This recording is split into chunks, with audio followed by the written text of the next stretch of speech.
Olá, gente, mais um episódio do Lume Podcast, mais uma vez com um convidado que você vai gostar de estar ouvindo.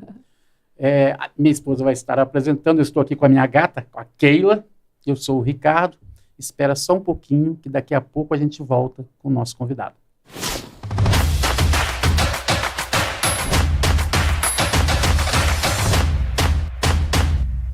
Que legal, estamos aqui de novo, entrando aí na sua casa para conversar com você, para te trazer um monte de papo legal, um monte de assunto que te edifica, que te anima, que te enche de esperança, que te enche de fé. Hoje a gente tem com a gente um pastor da Bola de Neve. Uau! Nunca estive na Bola de Neve, mas estou super curiosa. A gente só passa olhando, a gente tem que vir aqui, né? A gente é de Brasília, e a igreja dele em Brasília é num lugar super legal, e a igreja é linda, né? Já passei várias vezes lá na porta e eu penso, eu preciso entrar nessa igreja, mas essa história da gente ter muita coisa na igreja acaba que impede a gente de entrar. Mas eu quero apresentar para vocês o nosso convidado, é o pastor Jair, da Igreja Bola de Neve, aqui de Brasília. Começou na Bola de Neve de São Paulo, está lá desde 2007, aqui em Brasília desde 2022, quer dizer, pouquinho, né? Bem pouquinho. Seja bem-vindo, pastor Jair. Muito obrigado. Que honra recebê-lo. Honra é a minha participar com vocês aqui. A gente está muito feliz de ter o senhor aqui, e ter alguém da Bola de Neve é surreal, porque eu já ouvi falar muito da Bola de Neve, mas não tive essa experiência. Como foi que o senhor chegou na Bola de Neve? O senhor é de uma família cristã? Conta um pouquinho da sua história, porque a nossa a gente já sabe. Tá. Vamos lá. Eu nasci num lar cristão. Meus pais são dessa mesma igreja até hoje, uma igreja batista, lá em São Paulo. E quando eu era moleque ainda, 12, 13, 14 anos, eu comecei a surfar. E eu e meu irmão e alguns amigos da igreja, a gente era até um pouquinho a ovelha negra da igreja, porque às vezes a gente faltava num culto para viajar para o litoral, a gente chegava no culto domingo à noite bronzeado, com as pranchas em cima do carro, era um pouco chocante, porque eu tô falando aí da década de 90, a Igreja Batista ainda não tinha se aberto tanto ainda. E nessa época eu conheci a galera do Bola de Neve, só que eles ainda eram um grupo de jovens dentro da Renascer em Cristo de um dos bairros de São Paulo, o bairro de Perdizes. E eu encontrei nessa galera, porque a gente encontrava na praia, alguns amigos do meu colégio, porque eu estudei no Colégio Batista Brasileiro, desde o primeiro pré até o terceiro colegial. Agora é ensino infantil, fundamental, médio. Na época era pré, primário e colegial. E aí, então, tava nessa galera do Bola, que a gente se encontrava nas praias, uma galera do meu colégio. E aí, então, eu sempre tive um entrosamento. Mas foi quando a Bola de Neve saiu da Renascer para ser uma igreja que a gente ouviu notícia, tipo, a galera do Bola não tá mais a Renascer, onde que tá se reunindo? E a gente da juventude da Batista falava, pô, quero ver, quero ir, porque era um pouco chocante. Por que do Bola e não da Bola? Poxa vida, dá bola porque igreja Bola de Neve, né? Mas a gente que é interno assim fala do Bola, não sei por quê, não sei. Mas assim, só para completar a história, Bola de Neve era um negócio meio maluco para mim, um jovem batista. Porque eu ia nos cultos, ainda antes de ser igreja, enquanto era só um grupo de jovens dentro de uma igreja. Eu ia nos cultos, a galera tomava açaí com o cara pregando, ou um ex-skatista profissional, um surfista dando testemunho. Às vezes tinha um casal, dava uns beijos assim no meio na hora do culto? Na hora do culto. Porque não era um culto, era sexta-noite, era meio um ambiente... Tipo uma reunião só. Tipo uma reunião para muito evangelismo, né? E aquilo era um pouco chocante para mim, a Batista um pouco mais tradicionalzinha e tal, mas aquilo era fascinante, porque ao mesmo tempo eu via uma coisa que era diferente da Batista, ao mesmo tempo eu falava, mas é isso que a juventude precisa, porque como que eu vou alcançar os perdidos se eu não falar a linguagem deles e tal? E aí depois que o Bola de Neve se transformou numa igreja, eu fui acho que 2 vezes visitar, 2 vezes. Até que em 2003 eu já era casado, já tinha minha primeira filha, aí eu e minha esposa conversando, a gente falou, será que não é o tempo da gente sair da Batista? Porque eu me converti e me agreguei a você e a sua família, mas a gente mesmo não sabe onde a gente... Não se encaixava. Onde se encaixar como nova família, e não ela só se incluindo na minha, né? E a gente visitou umas 2, 3 igrejas em São Paulo. Lembro de ter ido na Comunidade da Graça, do pastor Ademar de Campos, Carlos Alberto Bezerra. Era perto da onde a gente morava. A gente amou, mas ainda não era. Aí fomos numa segunda igreja, até que fomos no Bola. O Bola tinha acabado de mudar do seu primeiro templo para o segundo, que já era um templo tipo para quase 2.000 pessoas. Ficava abarrotado de gente na calçada. E a gente foi. Eu me surpreendi demais. Era ano de 2003. Mas vocês eram um perfil muito alto do Bola. Porque Mais o ou Bola, menos. a gente sempre pensou que era igreja de doidão. Você não tinha nada de doidão Em criado termos na de igreja. testemunho, sim. Ah, Mas em termos de vida, não. Por quê? Porque eu andava de skate, eu surfava, eu estava sempre envolvido em esportes, e a galera do Bola tinha essa tribo pegada, aí, né? essa pegada. Então, às vezes, a gente estava no litoral para pegar onda, nada a ver de igreja. Eu vi um luau na praia, quando a gente colava, era um luau evangelístico do Bola. Aí a gente ia numa pista de skate, dar um rolê, alguma coisa, tinha uma galera de camiseta falando de Jesus, era a galera do Bola. Então, apesar de no tradicionalismo não ter nada a ver, mas no jeito de viver, eu sempre fui um jovem muito ativo, muito esportista, e assim tinha tudo a ver, estar no Bola de Neve. Mas o choque do primeiro culto foi grande. Eu explico por quê. O louvor, tipo de 1 hora. E com luzes, as luzes apagavam. Hoje é normal isso. Mas antigamente o Bola apagava a luz, ficava só aquelas arandelas e tal. A pregação demorava 1h20, 1h30, o culto terminava 11 da noite. Caramba. Uau. Para um batista, que era tudo mais assim... E que tem horário. Isso, ficou uma coisa meio chocante. Segunda coisa, vestimenta. Era difícil para mim o pastor pregar de camiseta ou de polo, alguns com uma camisa e tal, mas a galera que frequentava a igreja, às vezes de bermuda, regata, havaiana. Eu me lembro de um cara, a primeira vez que eu fui, hoje ele é pastor, não vou falar o nome dele não, mas ele ficava do meu lado adorando, e eu acho que ele tinha ido direto do trabalho.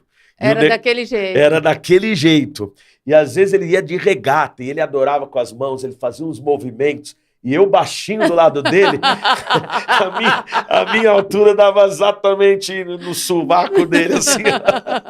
E eu ficava, meu Deus, aquela coisa, Esse sentado... mover não tá muito bom. Esse mover não tá muito bom. Sentado no chão, todo mundo espremido, mas era uma unção, um poder, uma vibe apostólica, das pessoas se lançarem, renunciarem, se entregarem, coisa que eu não costumava ver na Batista. Uma igreja mais pastoral, que tinha lá 3 pastores, o sênior, um para jovens, um para adoração, né? Tinha acompanhamento, tinha escola bíblica dominical, mas não tinha essa coisa de impulsionar, de querer plantar igreja. Na Batista é o padrãozinho, né? É um padrão, E no Bola não tem padrão. Não tinha, pelo menos. Não, Agora eu o não sei. padrão deles era ser diferente. É o padrão deles. Batista, né? Na época, confesso que não tinha padrão mesmo. É. O apóstolo Rina, que faleceu agora recentemente, ele mesmo falava, eu não planejei nada disso.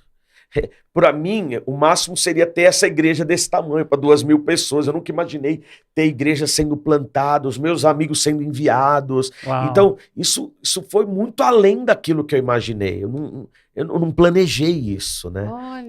Então, essa loucura era muito legal. Isso me abraçou mesmo.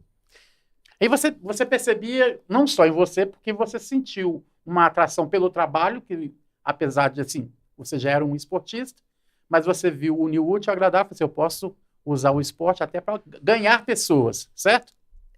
Sim e não. Onde que é o não? O não é que eu já era casado, eu casei com 23 anos. Eu sou de 74, então a gente está falando de 2003, eu tinha 29 anos. Eu já era casado há algum tempo e tinha uma filha. A maioria da galera de 30 lá andava de skate, ia pra academia, apesar de ter uma idade igual à minha, mas estava num outro momento. Então, nesse momento que eu cheguei no Bola, eu estava bem empregado profissionalmente. A minha esposa trabalhava nos negócios da família dela, eu tinha já um apartamento, eu tinha minha filha, levava na escola. A minha rotina não era mais de um esportista, apesar de gostar. Ela já era muito mais regrada, muito mais rotina. Enquanto a galera lá estava tudo vivendo a sua transformação, né? Muita gente que não tinha nem emprego, empresas pequenininhas, startups. Então, essa coisa de ir pro Bola pelo esporte, beleza. Pela vibe, evangelismo, beleza. Mas o Bola não tinha coisas que eu procurava na época. Aham. Não tinha um ministério infantil estruturado. Porque quem tinha filho tinha de 2, 3 anos de idade, que nem eu. Porque era todo mundo jovem. Aham. Então não tinha uma estrutura para quem era empresário ainda. Por exemplo, os ministérios, eles giravam em torno de dependentes químicos, assistência a moradores de rua, clínicas de recuperação, partilhas tipo um NA, Aham. a gente chama de NV, Nova Vida, uma partilha de acompanhamento e transformação de caráter, algo que eu não tinha, porque eu nunca usei droga, eu nunca fumei, nunca bebi. Então, tipo, a vibe era maravilhosa, a unção me arrebatou. Só que ainda precisava de um caminho para estruturar aquilo que seria o futuro da igreja. Uma igreja de homens e mulheres casados, de famílias, de educação de crianças, né? Então era um misto, tipo, eu vou sair de uma estrutura que eu tenho segurança para algo muito inseguro. Mas eu fui arrebatado, né?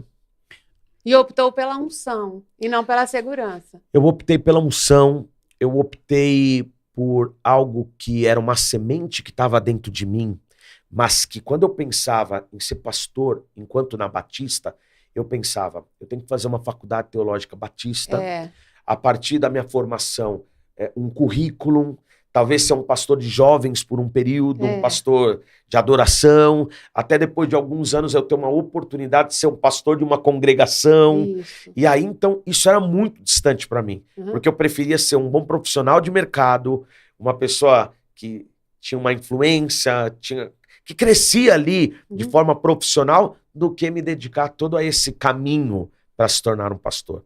Talvez eu nunca tivesse me tornado um pastor. A verdade é essa. Então o senhor já pensava nisso quando foi pro Bola, já pensando assim? Não, Keila. Mas eu tinha uma Como é semente isso? dentro de mim, sem eu saber que eu tinha. Sabe quando Você foi atraído sem saber.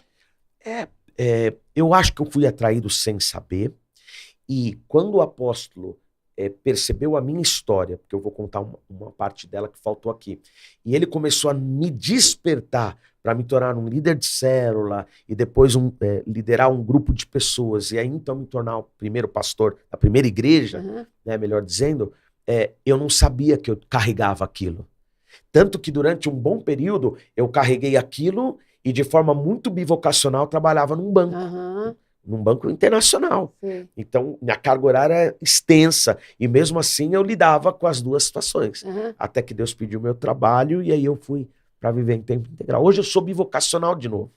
Vocacionado. Mas durante muitos anos eu fiquei integralmente no ministério. Então, essa percepção do seu chamado, você já tinha, pelo menos, noção no tempo da Batista? Eu tinha. Já, né? Eu tentava fugir dela, mas eu tinha.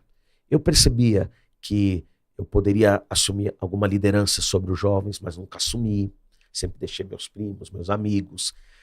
Da equipe de louvor, eu também sabia que eu tinha capacidade, chamado, mas eu preferia deixar para quem estava mais andado do que eu. Eu não queria me submeter a ter que ir para uma faculdade teológica, ser bancado. Sabe assim, na Batista, na época que eu era jovem, ser um pastor ou ser um missionário batista era um atestado de miséria, era um atestado de viver pedindo, de um salário mesquinho e viver uma vida sempre com a família dependendo, sempre pedindo, sempre... E eu não queria isso para mim. Eu queria vencer na vida, eu queria sustentar minha casa, viver algumas coisas que eu sonhava. Então não encaixava o modelo da época de um pastor, de uma congregação, ganhando um salário bem pífio, tipo, ainda os membros falando que o pastor ganhava muito. Eu não me queria submeter a isso, entendeu? Então essa foi a situação que fazia eu meio que colocar a semente do chamado meio em segundo plano dentro de mim. Essa ideia que tinha dentro do senhor a respeito disso aí, foi mudando ou o senhor foi de uma forma, quando o senhor viu, você já estava envolvido no chamado pastoral? Foi assim. Foi um empurrão no desfiladeiro. Eu vou contar. Em 2003, eu fui pro Bola, era meados de setembro, mais ou menos. Só que quando chegou em dezembro para janeiro, o banco que eu trabalhava me mudou de segmento e me mandou trabalhar no interior do estado de São Paulo. Então, a partir de janeiro de 2004, eu passei a viajar de segunda-feira de madrugadinha e voltava de sexta-feira à noite. Então, minha filha pequena, minha esposa, praticamente ficava a semana inteira sozinha, elas congregando no Bola sozinhas, enquanto eu tentava de domingo à noite estar, porque às vezes eu viajava 4 da manhã, nem no culto domingo à noite eu ia. Então, a minha vida, a partir dessa mudança no ano de 2004, começou a ficar diferente. Elas inflamadas, minha filha era muito pequena, mas minha esposa inflamada por aquilo que ela estava vivendo, eu comendo pelas beiradas, muito dedicado àquilo que era uma proposta de trabalho nova. 3 meses depois, mais ou menos em março, eu conversei com a minha esposa e falei, não dá pra gente viver assim. Não é isso que eu planejei. E ela até deu uma palavra muito interessante. Ela falou, olha, quando a gente casou, a gente fez aquele juramento que está no livro de Ruth. Onde você for, eu irei. Onde você pousar, eu pousarei. O teu povo será o meu povo. O teu Deus será o meu Deus. Então, se Deus te mandou ir para o interior, vamos mudar. Vamos sacrificar o Bola, a igreja, esse momento, mas vamos. E a gente escolheu uma cidade no interior para mudar, Bauru. Porque era uma cidade mais centralizada da região que eu estava atendendo, pelo banco que eu estava trabalhando. Quando eu tô com a minha esposa lá, vendo imóveis para poder mudar mesmo, dar o passo, eu recebo um telefonema de uma empresa de headhunter, que era desse outro banco que eu trabalhei. Não sei se pode falar. Pode falar? Pode. Eu trabalhava no SBC, e aí uma empresa de hunter contratada pelo Santander, que me queria numa outra cidade e me fez uma proposta, enfim. E aí, depois de um processo seletivo, de uma negociação de salário, eu, ao invés de me mudar para Bauru, me mudei para Marília. Para nós era, tipo, indiferente onde que ia morar. Agora, num banco diferente, com um salário diferente, aí então nos mudamos no mês de abril de 2004. Só que aconteceu, 2004, eu não sei quantas, mas o Bola devia ter umas 6, 7 igrejas. Porque o Bola, ele saiu da Renascer em 99, se constituiu como igreja em 2000 para 2001. Então a gente tá falando de 3, 4 anos de vida. Eu nem lembro, mas acho que devia ter uma igreja em Niterói, uma no Rio, talvez uma em Boiçucanga, no litoral de São Paulo, talvez Florianópolis, mas era muito pouco. Então, quando eu fui pro interior, era tipo assim, abortamos o processo do Bola. Não tem como. Bola não vai chegar aqui. E aí a gente começou a ir numa igreja, outra igreja, só que Não cabia. não cabia, por mais que eram muito top essas igrejas, mas não era. Aí então, quando chegou no final do ano de 2004, o banco me promove e me transfere para Bauru, a cidade que eu ia pelo HSBC, mas agora pelo Santander eu sou transferido. Bauru é 330 quilômetros de São Paulo, Marília era 450, dá uns 120 de diferença. Tudo longe. Então eu falei, tudo muito longe, mas eu falei, olha, mas 330 dá para ir. Né? É longe, mas dá. Dá não. Aí eu ia cada Caramba. 15 dias no culto de domingo, terminava 11 da noite, fazia 3 horas e meia, 4 horas de viagem e chegava de madrugada em casa. Isso é sensacional. É. Porque tem gente que fala assim, a igreja tem que ser do lado de casa. Não, a igreja tem que ser onde você gosta. Pois é. O meu irmão, ele é mais novo que eu. Ele estava no Bola, ele foi alguns meses antes da gente. Nessa época, em 2005, ele foi ungido diácono. Então, quando a gente ia, o meu irmão diácono, a gente já tomava lanche com a galera, a gente não era mais um casal com uma filhinha perdidos, né? Porque o meu irmão agora era diácono na sede. E a segunda coisa que começou a acontecer, a empresa, né, no caso o Santander, ele fazia reuniões em São Paulo, ao invés de eu ir de avião, pegar hotel, o que eu fazia? Eu pedia para ir de carro, aí pedia para ficar na casa de parente, para economizar até para a empresa. E aí eu ia, tipo, 1, 2 dias antes e ir embora 1, 2 dias depois da reunião. Para quê? Para ficar no culto de quinta, para ir no culto de domingo. E aí o que acontece? Final do ano de 2005, o banco me promove de novo e me retransfere para onde? Para Marília.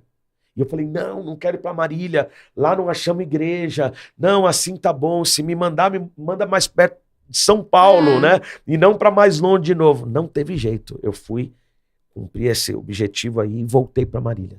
Só que quando eu voltei para Marília, tem uma história muito louca. Na primeira semana que a gente já estava morando em Marília de novo, eu encontrei um carro com adesivo do Bola de Neve, numa rodovia que, tipo uma rodovia de contorno da cidade. Eu ultrapassei o carro, abaixei o vidro, saí buzinando, fiz assim um sinal, era uma mulher e tinha uma filha adolescente. E eu fiz, encosta. A mulher encostou. Eu parei o meu carro atrás e falei assim, eu parei por causa desse adesivo. O que é esse adesivo? Ela falou, é de uma igreja. Não, eu falei, eu sei que é de uma igreja. Eu sou dessa igreja, mas por que você está com esse adesivo aqui? A 450 quilômetros de São Paulo. Falou, eu me batizei no Bola de Neve de Santo André e me mudei para cá com a minha família. Hoje eu congrego numa outra igreja, mas eu nasci na fé nessa igreja. Eu falei, eu sou dessa igreja e estou mudando de novo para a cidade. Vamos fazer uma reunião na minha casa? Uau. E convidei. Mas assim, sem ter autorização de ninguém, sem nada. Aí o que eu fiz? Mandei um e-mail pro meu irmão, porque lá em 2005 não tinha WhatsApp, tinha nada. Mal e mal tinha um Orkut naquela época, né? Eu mandei um e-mail pro meu irmão que o assunto era assim, loucura no interior. E eu contei um pouquinho isso que eu acabei de contar. E daí o que aconteceu? Meu irmão estava começando a namorar com a então secretária do apóstolo Rina. Ela... Eu não sei se o meu irmão encaminhou para ela ou se ela estava do lado dele quando ele recebeu o e-mail. Eu sei que eu mandei um e-mail para ele, ele nem me retornou. Meia hora depois tinha um e-mail do apóstolo Rina para mim, dizendo assim, começa uma reunião na sua casa. Eita! Assim, porque o AP era meio monossílabo, né? Ela, vai, sim, ok, né? Então ele começa. Mas você já era amigo do apóstolo Rina? Eu conhecia ele porque eu estudei no Colégio Batista, do primeiro pré ao terceiro colegial. Eu sou de 7'4", minha irmã é 7'6", meu irmão é 7'8". O Rina é 7'2", a irmã do Rina, a pastora Priscila, é 7'4", junto comigo, e a pastora Dani, que é também irmã deles, é 7'6", com a minha irmã. Então, ele descasou para um lado e meu irmão descasou para o outro. Mas eu e a Pri, e a minha irmã e a Dani, era do mesmo ano. Às vezes da mesma sala, às vezes não da mesma sala. A mãe dele era funcionária do colégio e a minha mãe era professora. Uau. Então a gente era daqueles que terminava a aula, ficava jogando bola, ficava esperando a mãe sair. Então a gente tinha uma certa amizade. Na minha adolescência para a juventude, quando eu saí da 8ª série e fui até o colegial, a gente não se tornou muito amigo. Por quê? Porque o Rina foi experimentar as coisas do mundo. Ele começou a usar maconha e eu nunca me desviei da fé. Então nessa época a gente se conhecia, mas a gente não se tornou amigo. A gente não frequentou os mesmos lugares, a gente não ia no cinema junto, não tinha a mesma rodinha. A minha rodinha era daqueles que tocava violão no recreio. E ele já era os que queria fazer uma briga na saída, entendeu? Já marcando enquanto vai te pegar lá fora. Vou te pegar lá fora. Então a gente se conhecia por causa dos esportes que ele gostava de praticar. A gente se encontrava nos campeonatos. Às vezes ele era do time juvenil, eu era do infantil, mas a gente não era amigo. Então, quando esse e-mail chegou nele, e ele sabia quem eu era, o meu irmão, diácono, namorando com a secretária dele, também uma diaconisa, né? Fala pro seu irmão começar, bora, vamos começar a Bola de Neve Marília. Só que que era começar? Como era fazer um culto, pregar para algumas pessoas, fazer louvor? Eu não sabia nada. Porque a Batista não tinha célula na época. Então, era muito... Apesar de ter conhecimento bíblico, uma caminhada muito estruturada, eu não tinha noção de como ser evangelista, de como ir para uma praça, de como fazer panfleto, entregar nas baladas da cidade. Eu não tinha, né? E aí foi um grande desafio. Mas começou. Mas comecei. Eu, a minha esposa, aquela moça do carro, a filha adolescente dela, foi a primeira reunião.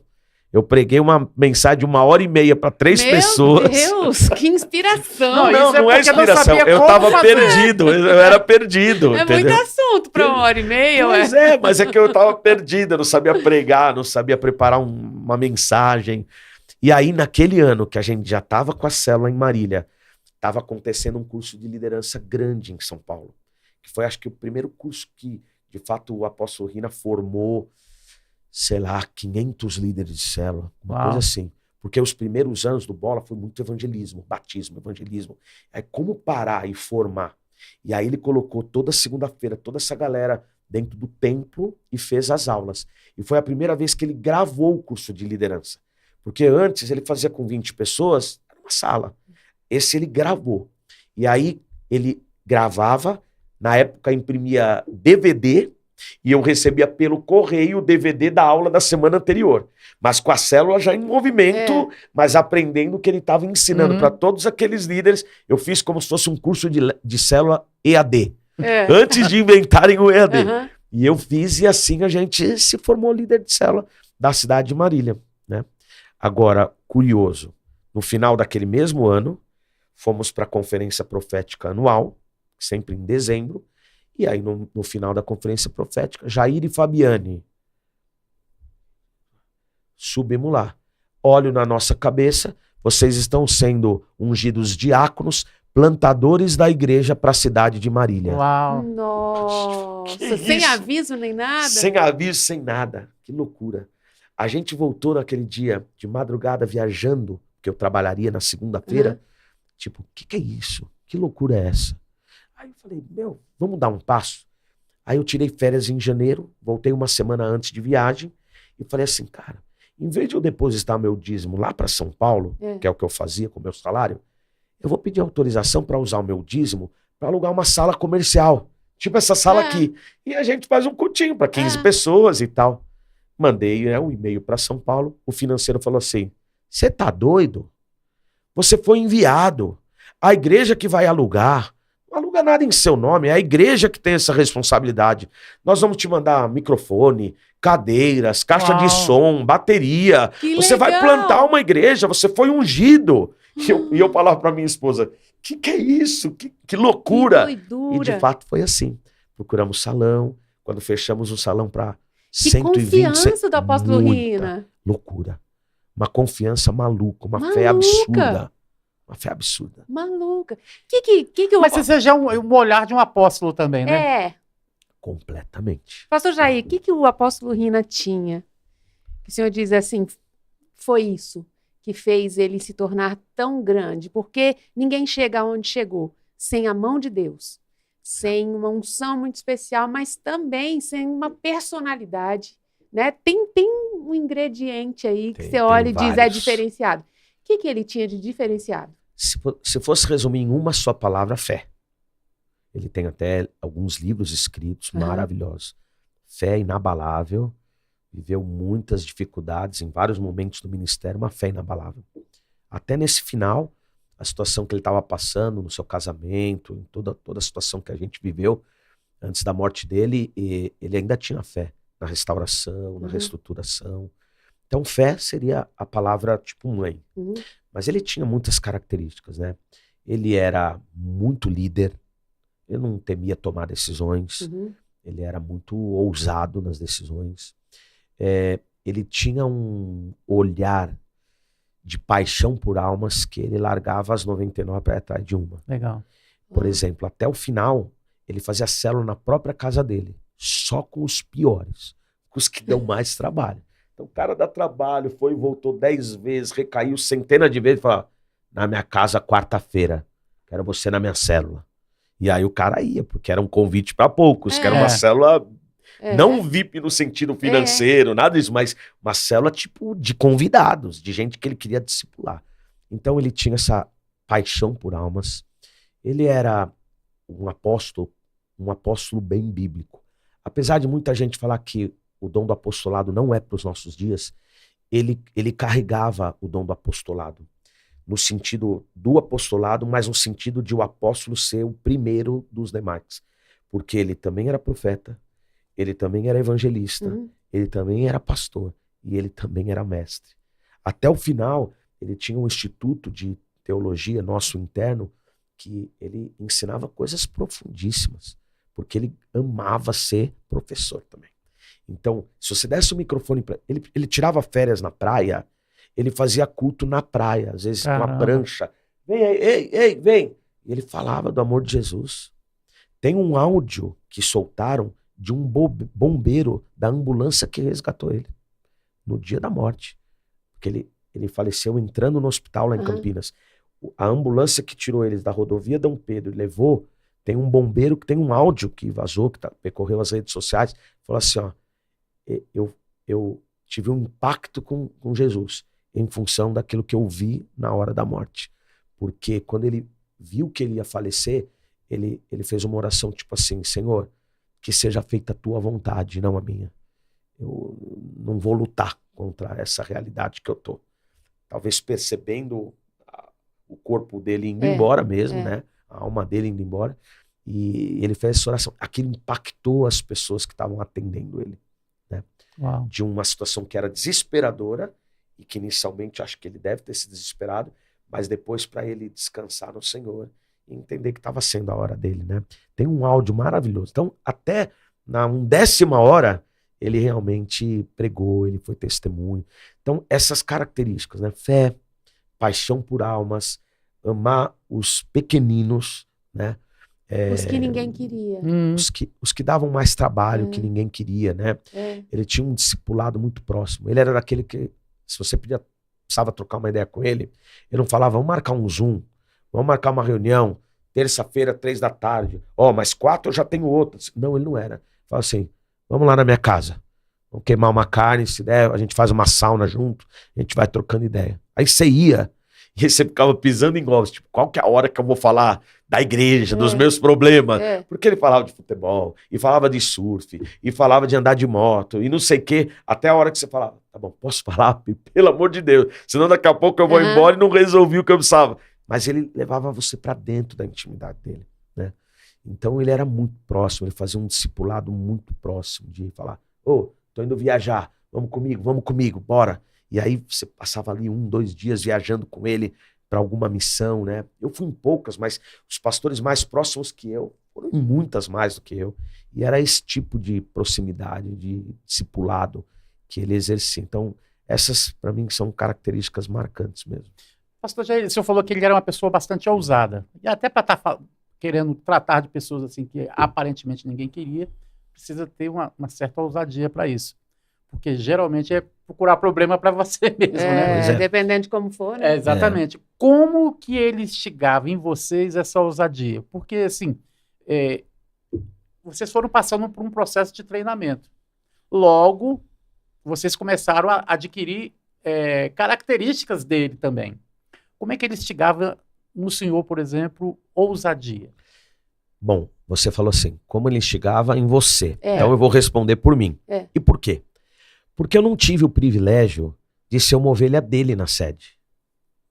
Então, a minha relação com ele sempre foi de amizade, mas eu como pastor, ele como apóstolo. Eu nunca fui ovelha. Por quê? Porque eu cheguei na igreja, era um desconhecido, de repente eu já estou na outra cidade, passado um período de tempo, eu já estou sendo ungido para tocar o negócio, entre aspas. E então eu não tive a questão do pastoreio, a questão de pegar muitos cultos, eu como ovelha assistindo, eu servindo na sede a ceia, como um oficial ali, como um obreiro, ou eu na zeladoria do templo da sede. Eu não tive nada disso, porque eu já, dentro do Bola, eu já fui obreiro e já fui um diácono de campo, um diácono plantador. Então a minha relação com ele, ela pode diferir nessa resposta das experiências de outros que tiveram essa situação. E uma segunda coisa que vale a pena observar é que eu não me converti no Bola. Ok? Então, eu não tenho um senso de paternidade do apóstolo sobre a minha vida no sentido de conversão. Eu era um perdido, ele me batizou, ele me limpou, ele foi tirando minhas cracas todas. Eu não tive como centenas, milhares de pessoas têm. Cara, eu cheguei assim, meu casamento destruído. Nossa, eu cheguei e aí um parente meu morreu, ele foi fazer o enterro. Eu fui alcançado. Eu não tive nada disso, porque eu já era crente. Eu nunca me desviei. E eu, enfim, eu cheguei mais pronto, mais catequizado já. Então, a minha relação de paternidade dele para comigo não era de conversão, de ensino de leitinho, mas era da ousadia em ter me mandado para o campo, né? E aí respondendo, qual que é a ousadia que ele passa pra gente? Eu acho que a maior ao você ser um pastor local, você ter o DNA dele, sem que isso seja obrigado, e você ter toda a liberdade na sua comunidade local. Uau. Então, legal, tem algumas coisas que são DNA, a gente precisa fazer parecido, mas nada é obrigado. É tudo pela uma essência que brota dentro de nós. E eu, ao mesmo tempo, posso imprimir o meu DNA pastoral na minha comunidade. Então, a pessoa, ela sabe que ela é do Bola, mas ela sabe que o Jair que é o pastor. Isso é muito interessante.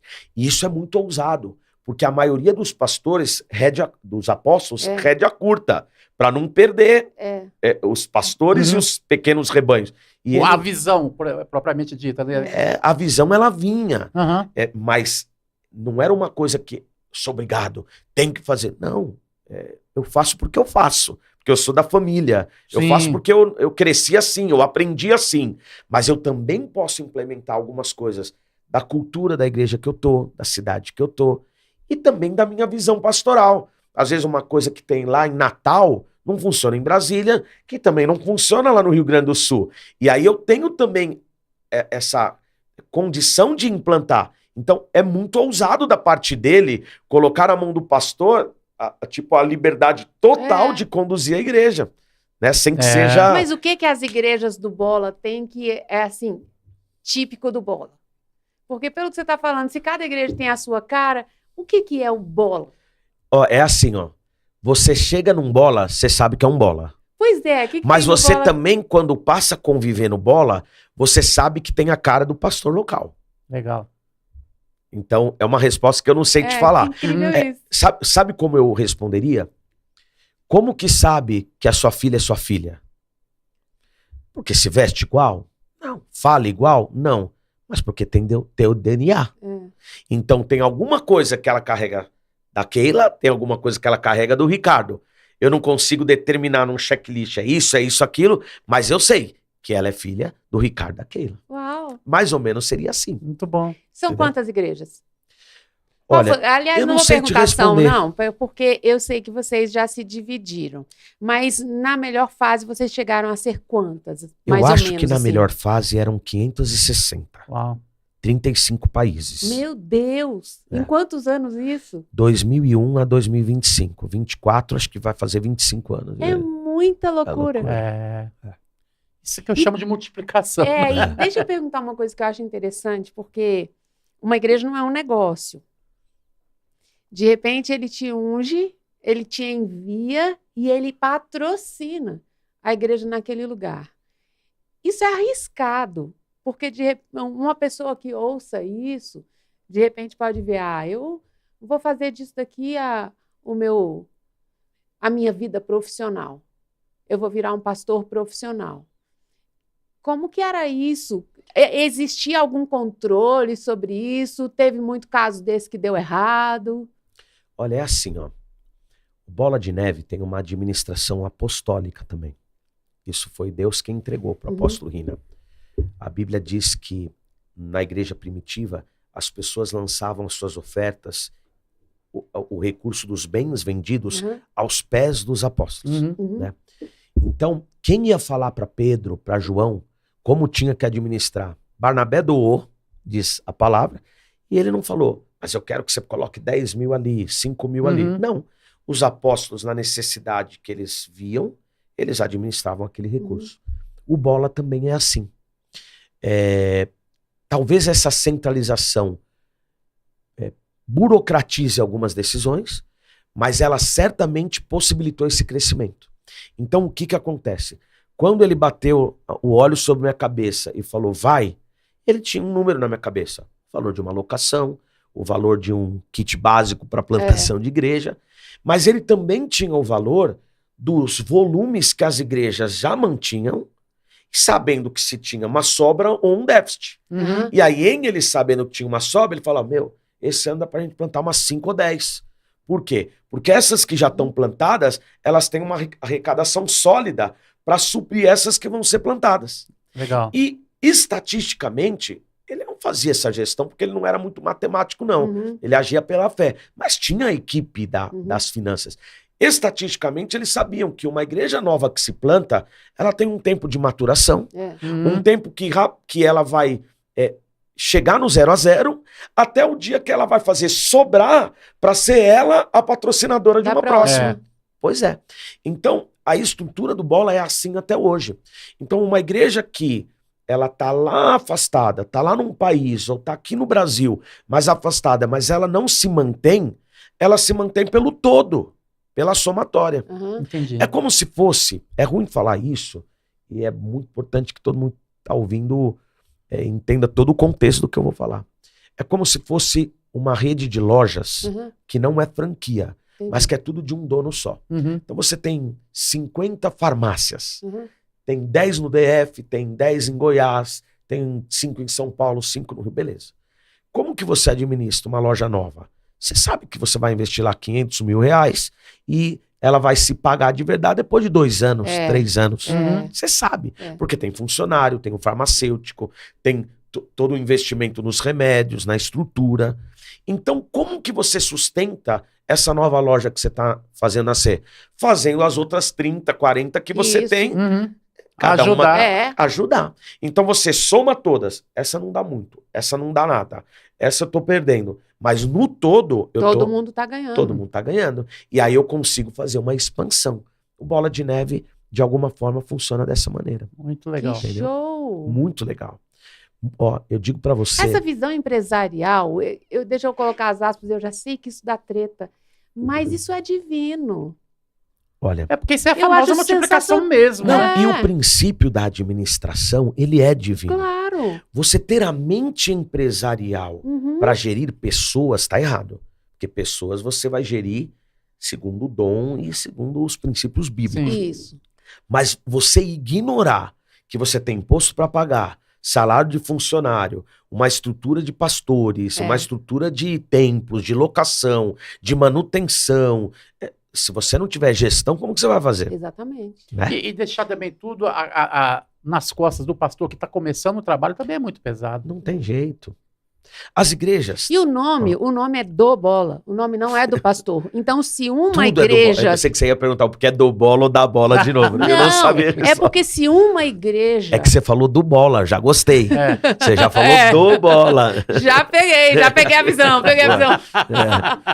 Se uma igreja tem sucesso, se um tá indo bem, todo mundo tá indo bem.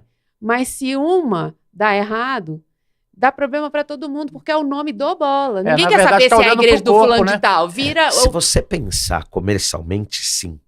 Mas o Bola, ele nunca fechou uma igreja, exceto nessa fase que a gente viveu recentemente. Então, existiam algumas igrejas, que eu não vou citar os lugares, mas que internamente a gente até brincava.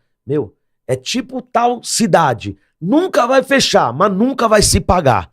Porque a gente sabia que era uma cidade tão economicamente inviável e que não tinha jeito de tirar a igreja só porque a igreja não se pagava lá. Mas a estrutura tinha condição de manter aquela igreja lá. Então, por amor às vidas daquela cidadezinha ou daquele vilarejo, a gente manteria uma igreja lá, independente da condição da igreja local. Então, a visão sempre foi do todo. A visão nunca foi de unidade, tipo, se você não se paga, você tem 2 anos para se pagar, senão vou fechar. Nunca teve essa conversa. Isso é visão de corpo mesmo, né? Mas aí não vira uma igreja meio do dono. Por exemplo, você abriu a igreja. Por mais que seja uma igreja do Bola, você começou, né? Todo o processo ali, as ovelhas te conhecem. Não conhece, às vezes, o apóstolo Rina, ou conhece, mas assim, muito de longe. Não vira um monte de dono de igreja e depois aquilo não pode dar um problema. Como é que o apóstolo Rina tirava... Por exemplo, você no caso de tira trocar você porque tá dando algum problema. Como é que troca, pastor? É isso. A pergunta é boa. Olha só, eu sou aqui em Brasília líder regional dos estados. A gente agora não tem mais igreja, mas tinha no Acre, em Rondônia, Mato Grosso do Sul, Goiás e Distrito Federal. Então todas as igrejas do Bola dessa região, que é o centro-oeste, mais aquela partezinha do norte, eu que cuido. Hoje a gente já não tem mais a igreja do Acre, que era em Rio Branco, a igreja de Porto Velho, lá em Rondônia, e nem a igreja de Cuiabá, no Mato Grosso. As demais igrejas se mantiveram. Mas assim, mesmo uma ou outra, ou várias dessas igrejas não se pagando, por exemplo, nunca houve tipo, vai lá e troca, vai lá e tira. Esse pastor não está lucrando, vamos colocar o mais lucrado. Nunca. A visão sempre foi das almas. Por isso, a gente nunca propôs mudar a igreja, pastor de lugar, porque a gente não tem esse modelo 2 anos troca, que algumas igrejas têm. A gente não tem. Se pudesse ser o mesmo pastor do início da igreja, o plantador, até o final da vida, teria sido, ou ainda será. A gente não quer mudar. Eu, por exemplo... Mas isso não é um problema? Quando você... Às vezes, se uma igreja está há 10 anos com a mesma quantidade de membros Aí tem um supervisor, um pastor mais sênior, que vai estar visitando essa igreja e ajudando o pastor local a abrir a visão. Olha, abre esse campo de evangelismo, começa a fazer encontro de mulheres, porque me parece que a igreja se abriu para mulheres, é uma forma de você crescer. Ele vai ser orientado. Tem todo um acompanhamento. Todo um acompanhamento. Eu, por exemplo, quinta-feira da semana passada, eu fui ministrar em Anápolis. Para quê? Para pregar para a igreja, mais uma pregação? Absoluto. Eu fui para quê? Para tomar um lanche com o pastor e com a pastora depois do culto, para conversar. Como que vocês estão? Vocês estão felizes aqui? Como que tá o dia a dia da igreja? Olha, se eu fosse vocês, eu ia, né? Pensava em ir por esse caminho. Olha, a igreja está carente dessa realidade. Por que vocês não implantam um curso de formação dessa realidade? E aí a gente vai com um olhar externo, com um pouco mais de senioridade, acompanhar, cuidar dos pastores locais e tentar dar uma visão de fora para a comunidade local dele. Mas quem vai pastorear, quem vai mudar essa realidade? É ele mesmo, entendeu? Mas eu tenho esse olhar externo, né, para ajudá-los. É assim que a gente faz. Agora, por exemplo, daqui 2 semanas eu estarei em Campo Grande. Os pastores de Campo Grande, nessas mudanças todas que aconteceram, eles acabaram assumindo Bola de Neve de Alphaville. Aí, a gente ainda não enviou um casal novo para Campo Grande. A gente está orando, estamos buscando em Deus, para a gente não errar esse passo. Então eu estarei com o pessoal de Campo Grande. Se eu não tiver a resposta do casal, que vai ser, eu vou ter que abraçar a igreja e dizer, vamos chorar junto. Mas calma que Deus está mandando. E a gente vai orar por uma liderança nova em Campo Grande. Porque a igreja local não teve condição de ter uma liderança formada para assumir uma sucessão. E a gente hoje está com poucas lideranças para poder fazer um envio importante como esse, uma capital de estado, né, do Mato Grosso do Sul. Então, eu estarei lá em Campo Grande para poder conduzir o rebanho, abraçar, me tornar solícito, né? Servil à igreja local. Mas daí, de repente, vai um casal para lá.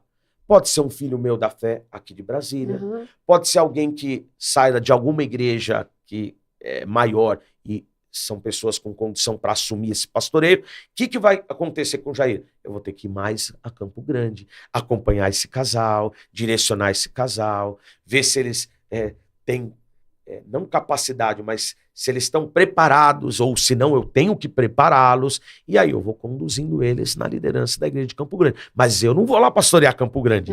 A missão é deles, mas eu vou com o olhar de fora para tentar ajudá-los a pastorear a igreja local. Como é que o Bola lida com a dissidência? Vamos supor, o pastor te enviou, te deu os recursos e de repente começa a crescer a sua igreja e você vira e fala, não quero mais fazer parte disso aqui.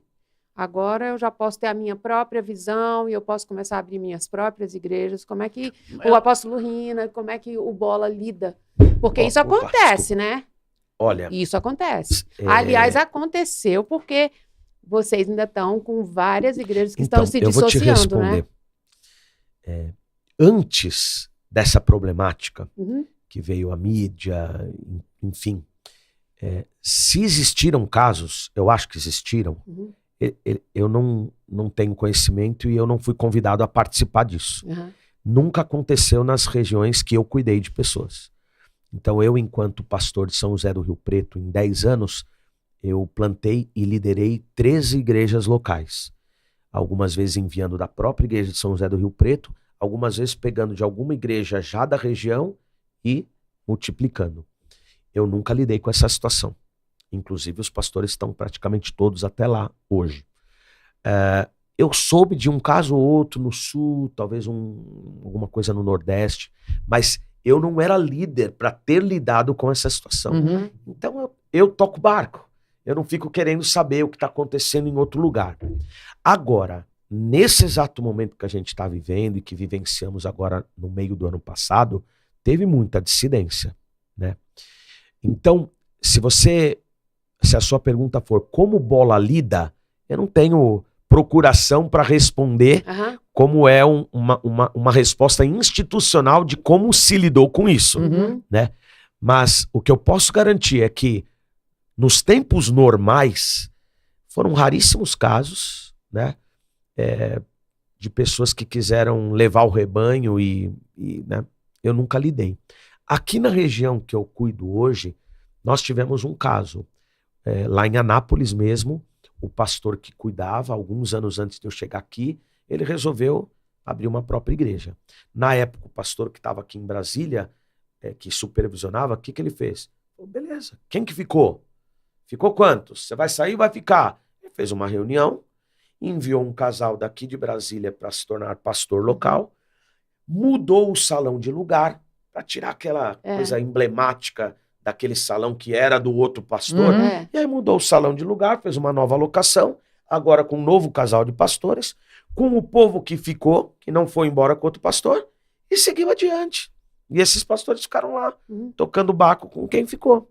Entendeu? Então, uma realidade. Como você veio parar em Brasília? Porque você era de São José do Rio Preto, e de repente você veio enviado para cá. 3 Vai anos. fazer 3 anos em agosto.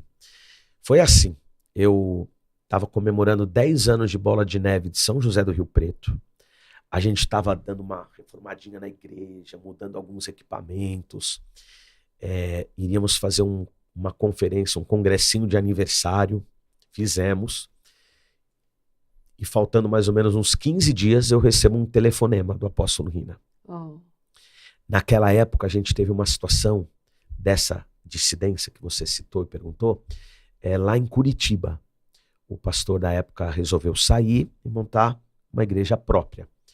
E aí, então, eu não estava nem sabendo direito o que estava acontecendo. Eu recebi uma chamada de vídeo do apóstolo.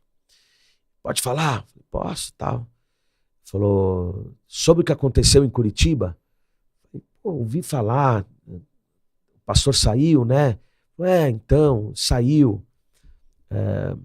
Eu tenho uma pessoa para assumir Curitiba. E aí falou o nome da pessoa, que era o pastor de Brasília.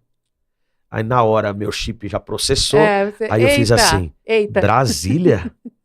Ele falou, você quer que eu vá para Brasília? Mas a igreja aqui tá fazendo 10 anos. Ele falou, fala com a esposa e me retorna.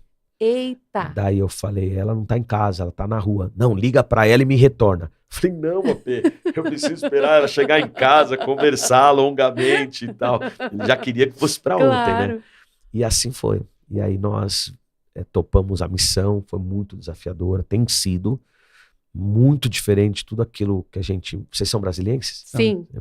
Uma cultura. Qual é a nossa característica disso aí? Pode falar. Uma cultura muito diferente da cultura muito diferente do interior. O quê? O que a gente é? Eu saberia citar umas duas, mas não sei se vai bater. Que duas que é? Eu acho que o brasiliense, ele é muito... não é muito de se comunicar com o próximo. O trabalho vai para casa, da casa vai para o trabalho, só tem poucos amigos. Eu acho que a característica do brasiliense é essa. É isso? Tem muito disso. Eu ia fazer alguns acréscimos. Eu tive que estudar sobre isso, né? Quando eu cheguei aqui, eu vou contar essa história para vocês. Eu estava num hotel com um carrinho alugado, e aí a minha esposa, meus filhos ainda estavam em São José do Rio Preto, e aí eu falei, cara, sabe o que eu vou fazer? Fazer Uber. E vou conversar com as pessoas. Preparei 3 perguntas, e toda pessoa que entrava eu perguntava se era crente ou não era, eu fazia as mesmas perguntas. Eu fiz 67 viagens para conhecer a cultura local. Eu não faço Uber, mas eu fiz enquanto eu estava aqui na cidade. Até essa experiência, né? Até essa experiência. Então, eu fui estudar um pouco sobre isso.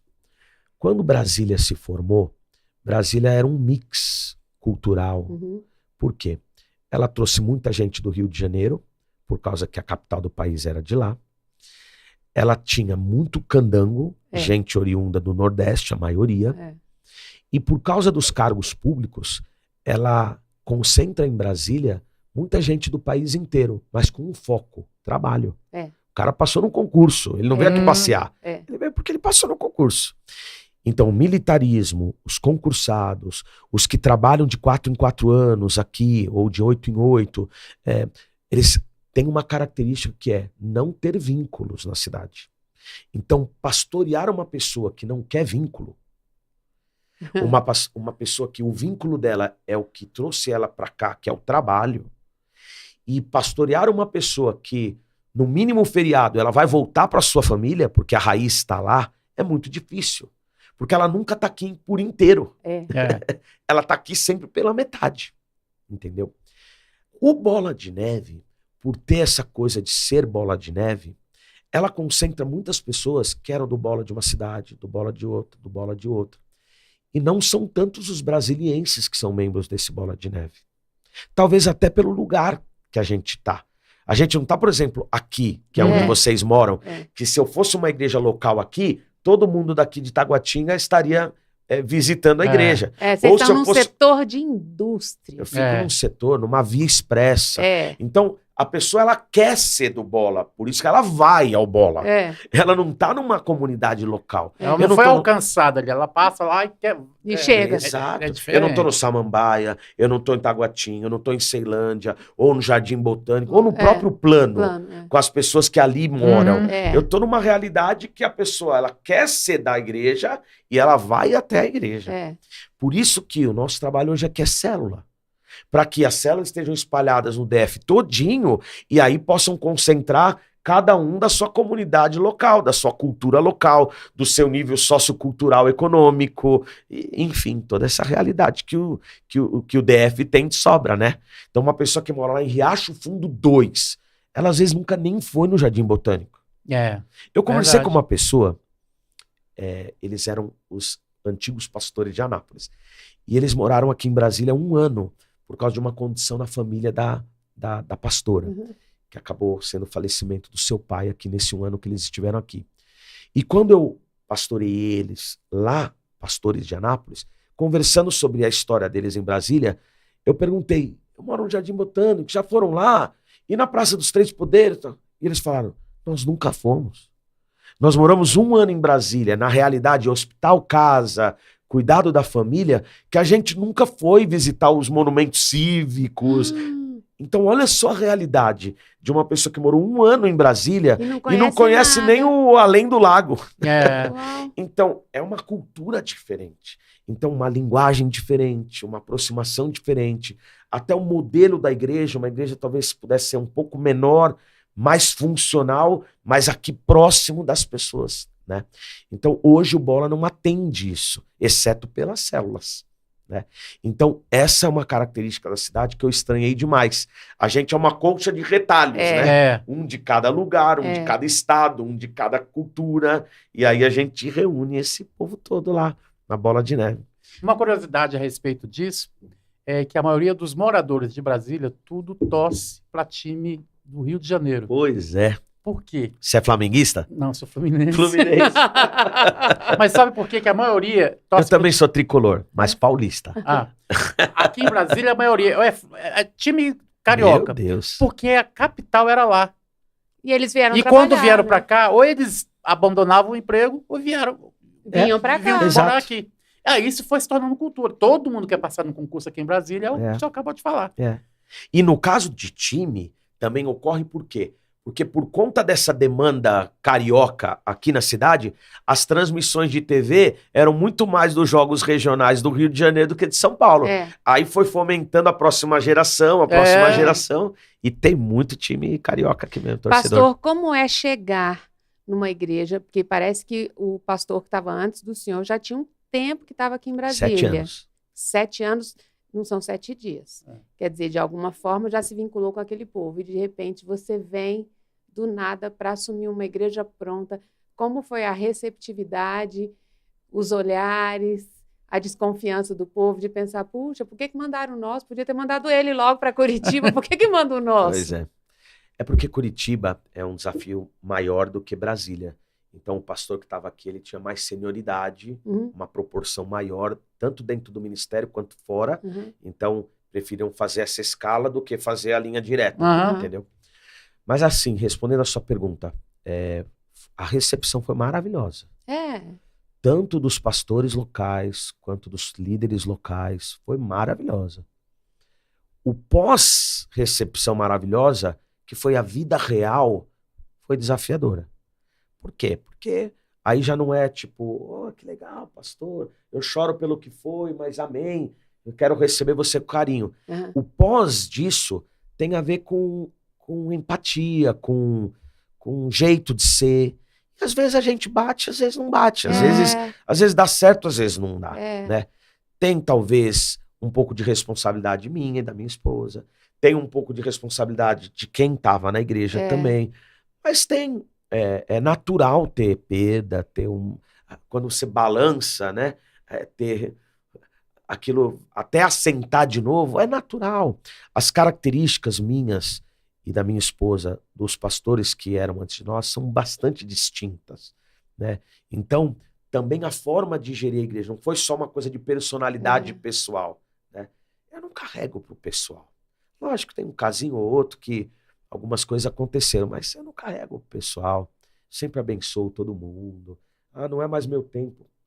Encontre lugar, vai ser feliz, que você prospere onde Deus te colocou.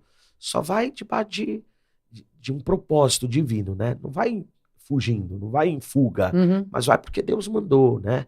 E aí, cara, sempre sou amigo dessas pessoas, a maioria, e quero que elas sejam prósperas onde Deus plantou elas para essa estação. Sua família se adaptou a Brasília? Assim, foi muito difícil se adaptar a Brasília, a essa cidade tão diferente?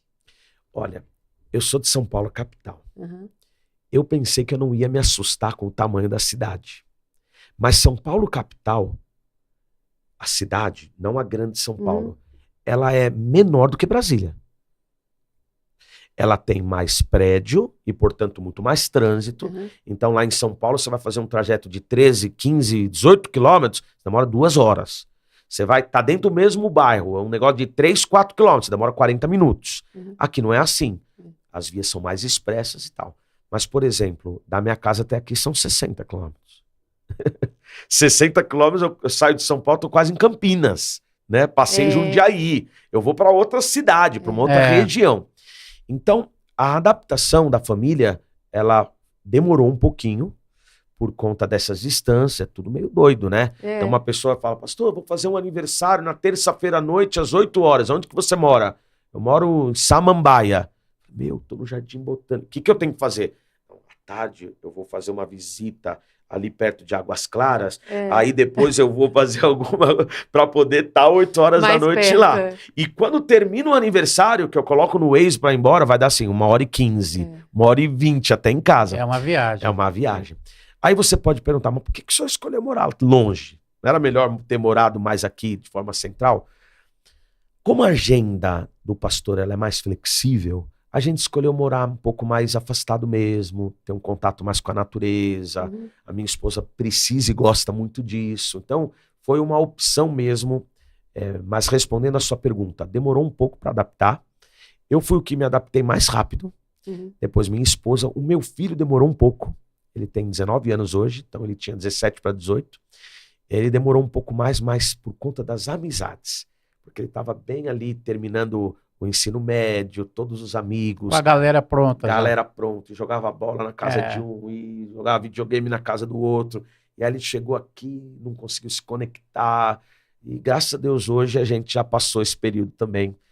Mas a gente, quando foi enviado de Marília para Rio Preto e agora de Rio Preto para Brasília, a gente sempre entendeu que havia um tempo que a gente não consegue medir de adaptação, né? Um tempo que a gente vai ter que ser flexível, ser adaptável, né? Então, a gente nunca cobrou isso rapidamente de nós, da igreja que nos recebe, enfim, a gente sempre foi, calma, de boa, Deus está no controle, se ele mandou, a gente só vai obedecer. Né? Qual é o passo a passo de uma pessoa que está querendo conhecer o Bola? Ou Bola, já pegou a visão. Já peguei a visão. Por exemplo, vai um jovem lá, um músico, vamos colocar assim, começa a frequentar a igreja, começou a gostar da igreja, qual o primeiro passo para ele começar a participar, por exemplo, do Ministério de Louvor? Existem alguns pré-requisitos? Como funciona? Existem, mas eles são também direções locais de cada pastor. Então, se tem uma igreja que não tem ninguém para adoração e chega um adorador, esse pastor certamente vai abreviar esse tempo pela necessidade dele. Sabe cantar? Tá pronto. Tá pronto, agora. Então, não existe um critério, um checklist, um negócio pronto. Aqui, na Bola de Neve, na Bola de Neve de Brasília, como que a gente faz? A pessoa, normalmente, ela passa pelo Ministério da Recepção, que a gente chama de boas-vindas. Ele vai deixar o nome, o líder do Boas-Vindas ou quem atendeu vai direcionar para um líder de célula, e aí um líder de célula da região onde essa pessoa mora vai ficar, vem cá, vem na minha casa, de terça à noite a gente tem o nosso grupo, e vai tentar fazer esse meio campo.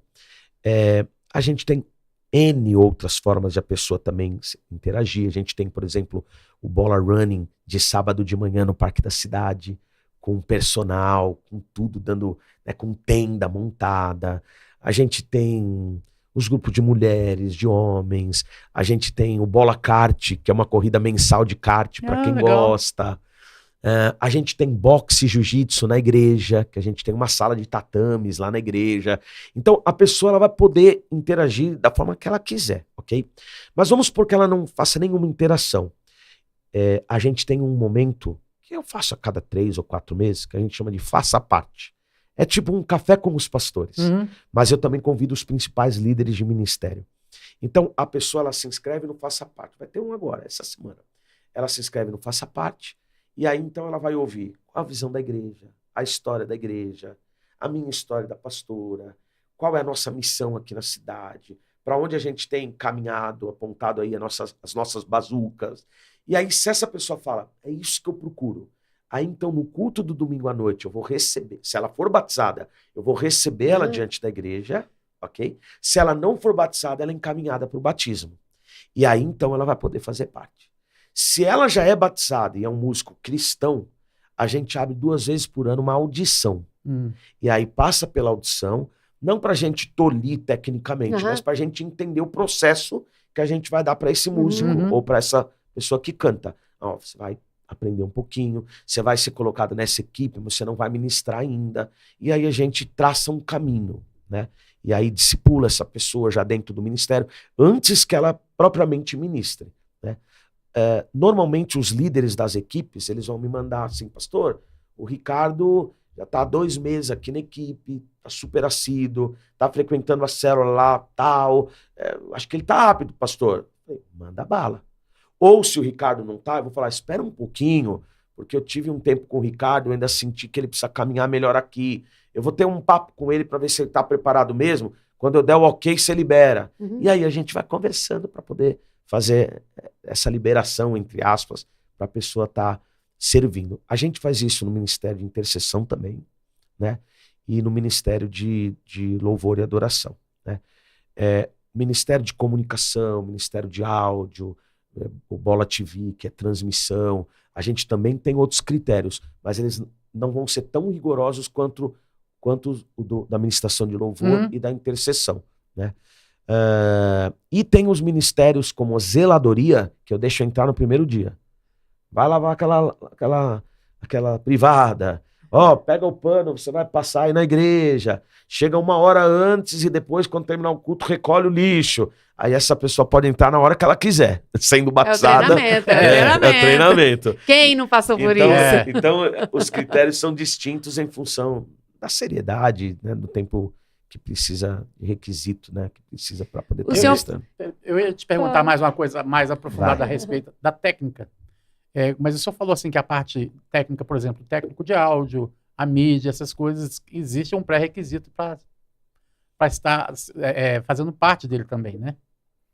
Porque, assim, vamos supor, você recebe um músico lá, o cara pode ser um exímio musicista, mas se ele não tiver aptidão para trabalhar em grupo, quer dizer, você colocou um cara em um grupo... Se ele não tiver vida em santidade. Exatamente. Se ele não tiver alinhado com os princípios da Bíblia, então não dá, né? Então ele pode ser o melhor músico do planeta.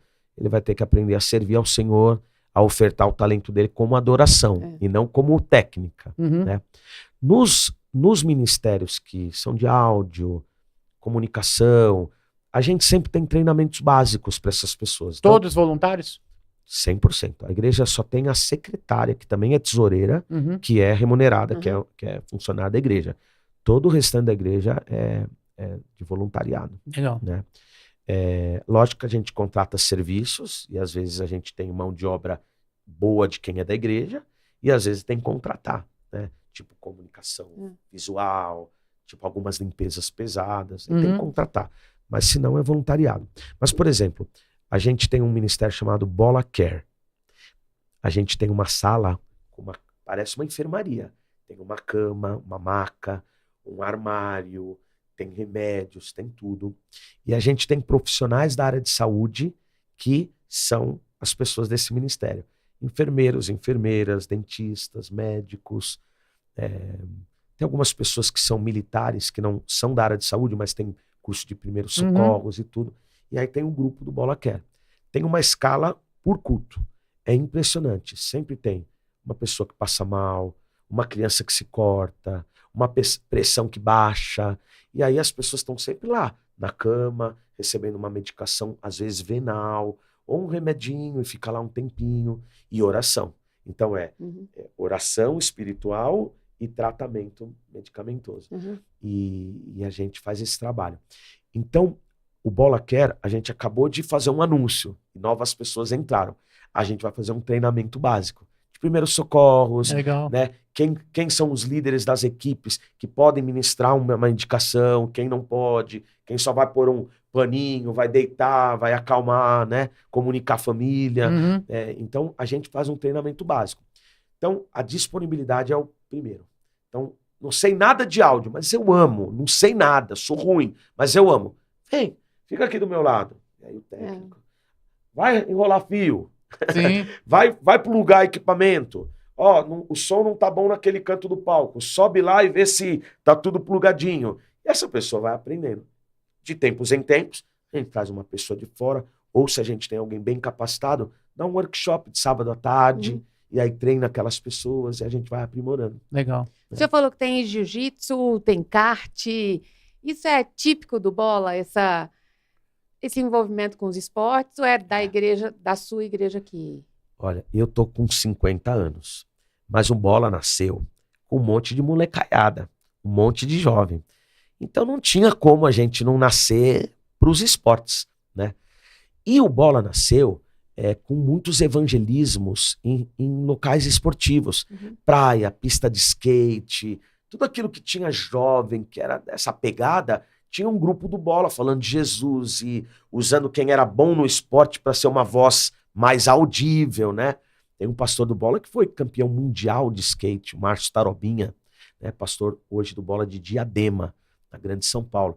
Então, quando apareciam essas expressões nos esportes, aí a voz dessas pessoas era mais audível, né? Então, hoje, a gente pratica tudo isso porque é a nossa essência. E por quê? Porque a gente não pode abandonar aquilo que é a nossa essência como ministério. Porque foi para isso que Deus nos chamou. Senão a gente vai ser mais um. E não aquele que Deus chamou para poder alcançar essas pessoas. Então, por exemplo, às vezes a gente tem gente da igreja que pega o skate e vai fazer uma célula lá na pista de skate do Sudoeste. A gente, por exemplo, faz encontro muitas vezes no Deck Sul, ali na L4, ocupa aquelas quadras de vôlei, de beach vôlei, de vôlei de areia, e a gente fica por lá. A gente tem o Bola Running todo sábado de manhã, com o apoio de um membro da nossa igreja, que é talvez um dos melhores as melhores assessorias esportivas da cidade, que é o Saboia, um ultramaratonista, né? Então ele tem a tenda dele, a gente põe a tenda do lado. E aí ele dá aula para todos nós, a gente faz oração, a gente, depois de praticar esporte, a gente pega as massagens que os colaboradores dele dão lá, técnicas de treinamento, a gente está lá. E ele oferta, como um membro da igreja, para a galera da igreja que vai fazer o Bola Running lá de sábado. Então, é a nossa veia, né? É onde a gente nasceu, entendeu? É a linguagem que a gente consegue falar fácil. Né? Pastor, eu não sei, acho que a gente não chegou a falar sobre isso aqui. Mas aonde que surgiu o Bola de Neve com uma prancha de surf? Porque o nome parece ser bem...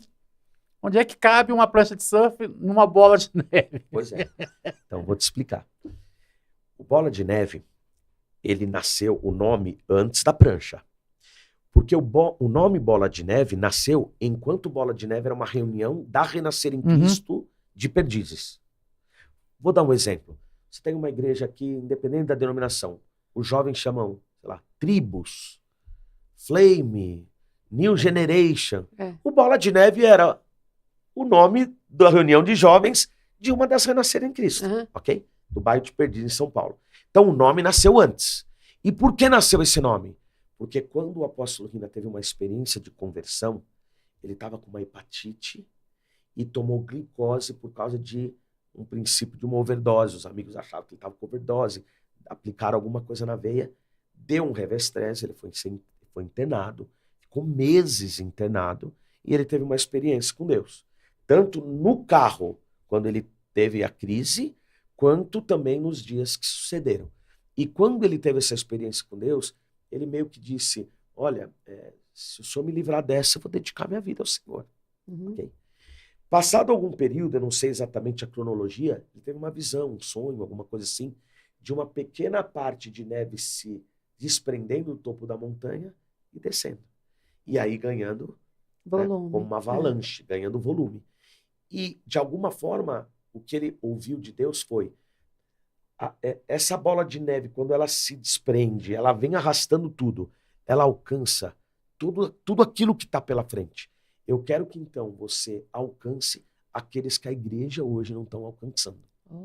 E aí, então, fez sentido o nome Bola de Neve de crescer, o Bola de Neve se desprender do topo da montanha e o Bola de Neve alcançar aqueles que a igreja não está alcançando. Então, quem que a igreja não alcançava 25 anos atrás? Os tatuados, o cara que queria de touca na igreja, piercing, o cara que tinha um estereotipo mais extravagante, o cara que não conseguia ficar 50 minutos escutando um pastor num sermão expositivo, né, super profundo, porque ele precisava ouvir alguma coisa que captasse ele, que pescasse ele. Enfim, então o Bola de Neve nasceu enquanto reunião da Renascer em Cristo, beleza? Quando Deus orientou ele sair dessa reunião, debaixo da bênção de toda a liderança, e dedicar a sua vida a uma igreja, aí para onde que foi a reunião? Não tinha dinheiro, não sabia nem quantas pessoas tinha. Ele tinha trabalhado na HD, aquela loja de surfwear, a HD, aquela marca. E a HD naquela época estava representando algumas marcas internacionais e ela tinha um showroom bacana. E o apóstolo Rina já tinha trabalhado na HD e tinha conhecimento do dono da HD, alguma coisa assim. Ele pediu o lugar.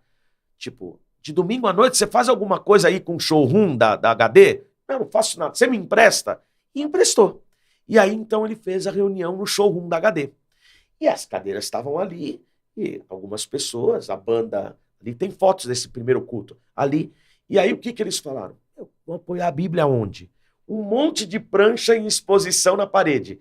Eles fizeram uma pilha de cadeira de um lado, uma pilha do outro lado, pegaram uma prancha e puseram ali.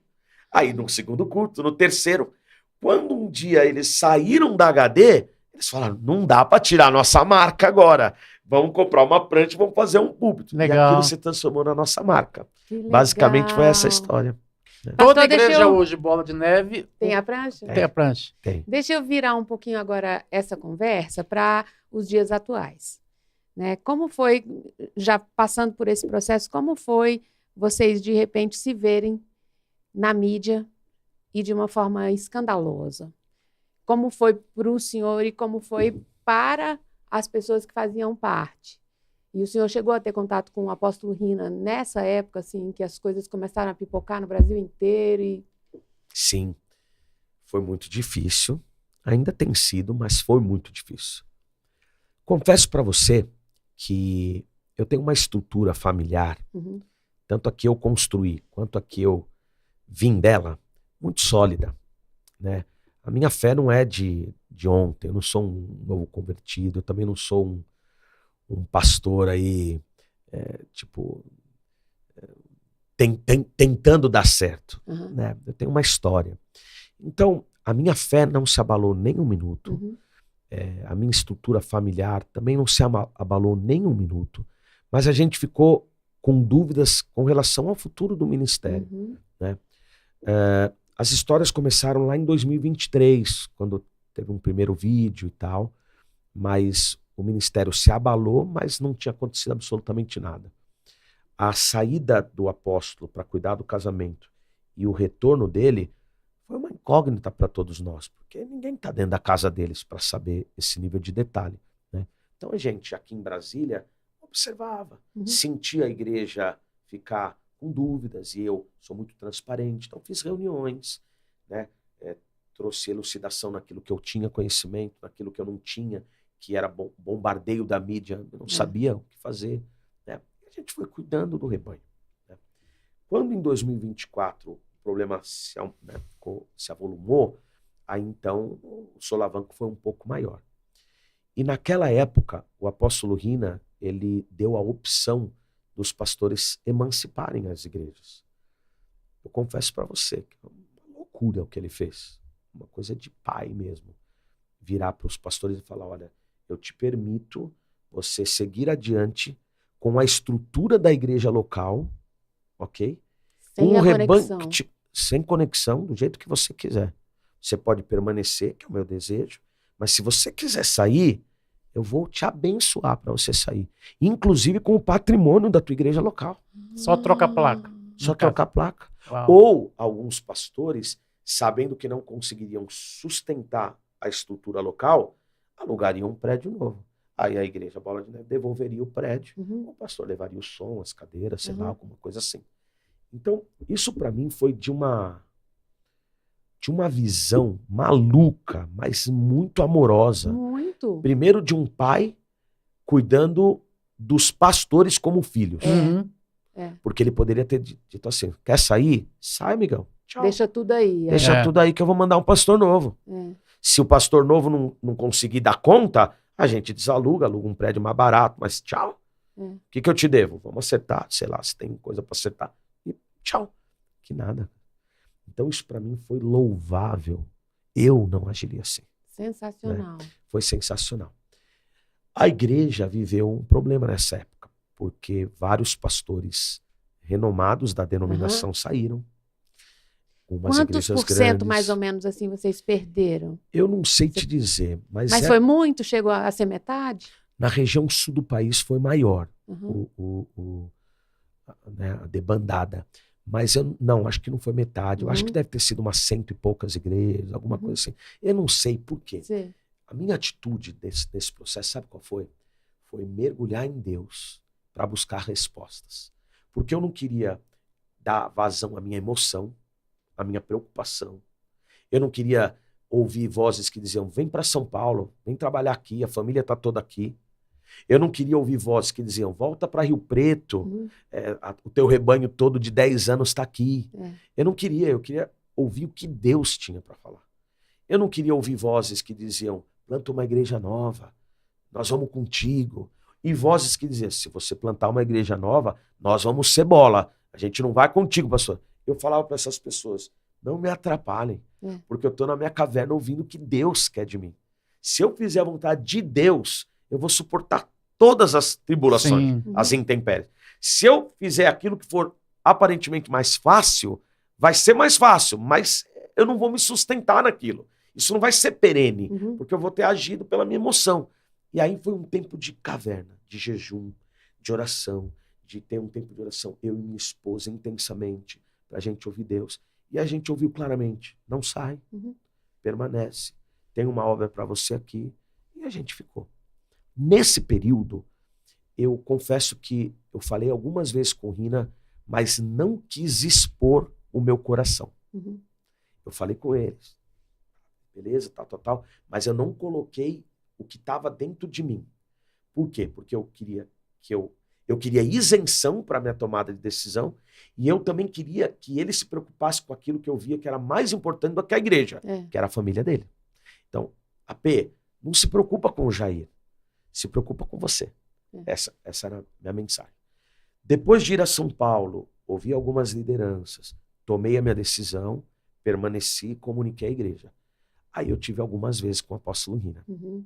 Eu tive a felicidade de estar em São Paulo para uma programação que é um congresso anual do Flame, que são jovens da igreja, e eu tive lá, passei o sábado lá, no domingo eu tive uma programação, na segunda-feira eu passei a tarde jogando tênis com o apóstolo, e depois comi uma carninha na casa dele, fiquei lá com ele, mais 2 outras pessoas, nós estávamos em 4. Foi um tempo muito legal, muito intenso. Isso foi no mês de outubro, especificamente acho que foi dia 21 de outubro, se eu não me engano. E tive a felicidade de, na véspera da morte dele, estar no Congresso do Pregadores do Asfalto, que é um motoclube cristão que era vinculado ao Bola, e hoje ele se tornou interdenominacional. Uhum. Ele fez um congresso na cidade de São João da Boa Vista, no interior de São Paulo, no feriado de 15 de novembro. Eu fui de moto com a galera de Brasília, nosso motoclube, fomos na direção, né, de São João. A galera foi para São João, eu fui para um casamento em Jundiaí. No dia seguinte eu peguei a moto e fui para São João, me encontrei com a minha galera. E me surpreendi ao entrar na sala dos pastores e o apóstolo tá lá. Porque ele amava andar de moto, ele estava lá. Ele, o filho dele e mais 2 ou 3 amigos que tinham vindo de São Paulo. E aí eu tive um tempo com ele, passamos a tarde e a noite juntos. Né, o último vídeo dele falando, né, na verdade ele recebeu uma camiseta, ele não falou, tava tudo lá. Dei o último rolê de moto no sábado à noite, que a gente foi fazer um rolê de moto na cidade, e me encontrei com ele tomando um lanche depois, eram umas 11 horas da noite, mas ele foi pousar na casa dos pastores de São João da Boa Vista, eu fui pousar num hotel. No dia seguinte de manhã, me encontrei na igreja com os caras do motoclube, com um monte de gente, tomei um café e seguimos de volta para Brasília. E eu soube que ele não quis passar na igreja para tomar o café. Ele saiu da casa dos pastores e foi direto para São Paulo. E aí a notícia da morte no meio da tarde. Né? Eu estava chegando em Uberlândia com a nossa galera, quando eu tomei conhecimento do acidente que tinha sido em Campinas. Né? Então eu tive um prazer enorme de ter estado com ele nas suas últimas horas, super feliz. Vocês chegaram a conversar sobre alguma coisa de igreja, sobre próximos passos? Não, porque ele estava completamente fora. Ainda. Ele tava. Aquela primeira onda, ele ficou pouco tempo fora e retornou. Uhum. Talvez não tenha sido a melhor decisão. A segunda vez ele estava out mesmo. E aí, então, a gente evitava até trazer as situações da igreja, porque tinham outros líderes que estavam tomando as decisões eclesiásticas. Então, não falamos, era conversa mesmo de amizade, de moto. Ele estava muito feliz porque o filho dele, o Rininha, tinha tirado habilitação para moto naquela semana. Era a primeira viagem que o filho dele estava fazendo. Caramba. O filho dele numa moto e ele na outra moto. Feliz da vida, né? Infelizmente, a fatalidade. Tinha um líder que fosse como ele, já tinha treinado alguém e essa pessoa já tinha todo esse trânsito no lugar dele? Tinham vários. Alguns saíram, curiosamente. Foram treinados, pareciam estar com a visão dentro deles, mas, enfim, não suportaram a pressão, ou acharam que era o tempo de sair, ou aproveitaram a oportunidade. Enfim, eu não julgo nenhuma decisão. Mas tinham os que ficaram, né? Que já estavam assumindo algumas decisões na ausência dele, e quando houve a debandada de alguns líderes, esses outros que ficaram assumiram e tinham muita capacidade, e têm, né? Que estão agora como líderes da igreja e tudo mais. Como que está hoje a Bola de Neve em relação à parte administrativa, assim, a parte do gerencial da igreja? Igual. Continua do mesmo jeito? Continua, tem um prédio administrativo, tem o setor financeiro, tem o contas a pagar, tem área de comunicação, tem pessoas profissionais por trás. O que melhorou depois de tudo isso é que formaram-se alguns comitês pastorais. Então tem um comitê pastoral para cuidar da vida dos pastores, tem um comitê financeiro, que tem 5 ou 6 pastores, mais alguns convidados, tem um comitê teológico para lidar da parte de ensino, de teologia da igreja, de doutrina. Então esses comitês passaram a cuidar dessas situações todas. Antes eu acho que isso ficava muito na mão do próprio apóstolo Rina e de 1 ou 2 líderes que ele confiava. Hoje descentralizou um pouco mais, está na mão de comitês, está muito mais legal. Está muito mais legal. Mas a administração continua. A gente tem empresas que foram contratadas, já tinha, mas foram novas para poder avaliar as contas, fazer essa parte de auditoria e de cheque, né, das coisas da igreja, para que fique tudo ok, né? Mas continua. E como você vê o futuro do Bola a partir de agora? Porque ainda está indefinido, né? Quem fica... Não tá. Já resolveram? Já resolveu. Coisa boa. Como vocês olham o futuro? Bom, a gente vê um futuro de reestruturação. Essa é a palavra, né?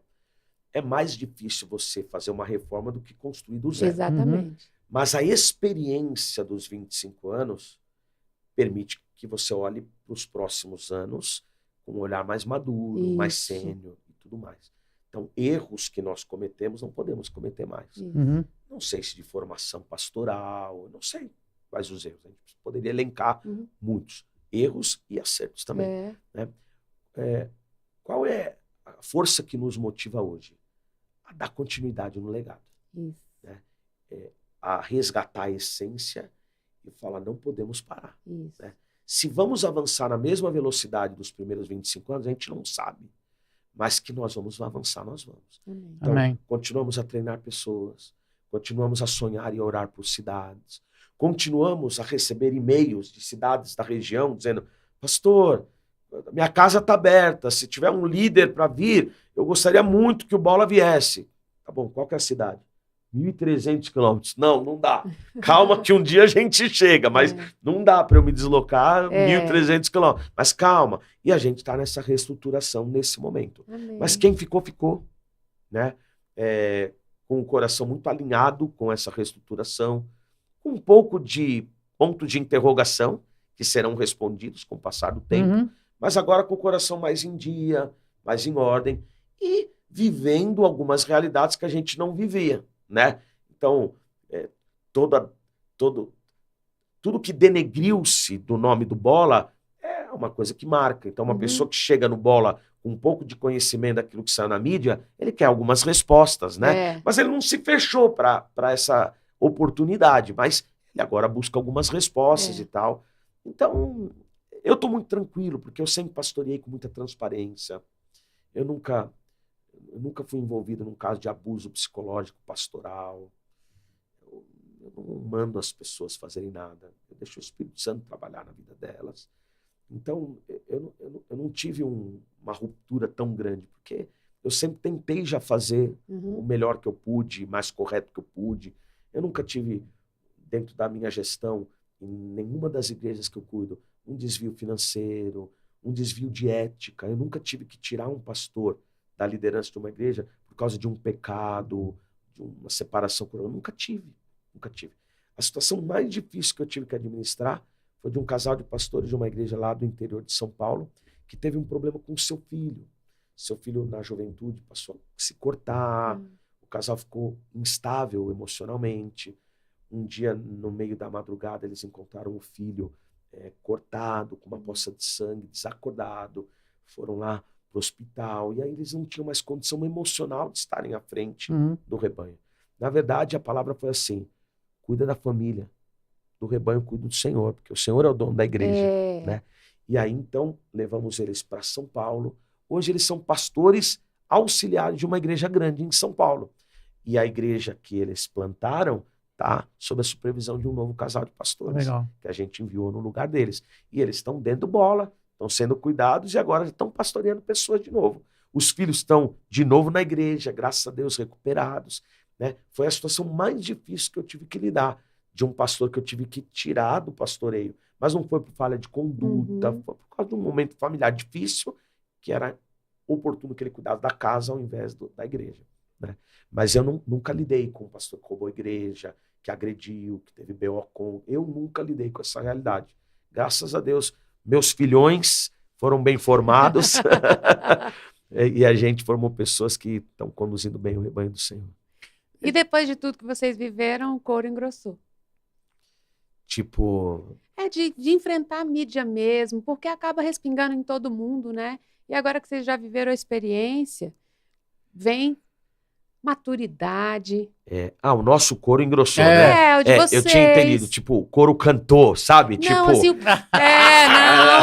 tô falando assim de experiência mesmo, porque não foi brincadeira que vocês encararam, né? E a história foi longa, não foi uma coisa de 5 minutos. Olha, até mesmo quem saiu e está recomeçando num projeto próprio, também carrega um aprendizado gigantesco. Sim. Daquilo que tem que fazer, daquilo que não tem que fazer. Né?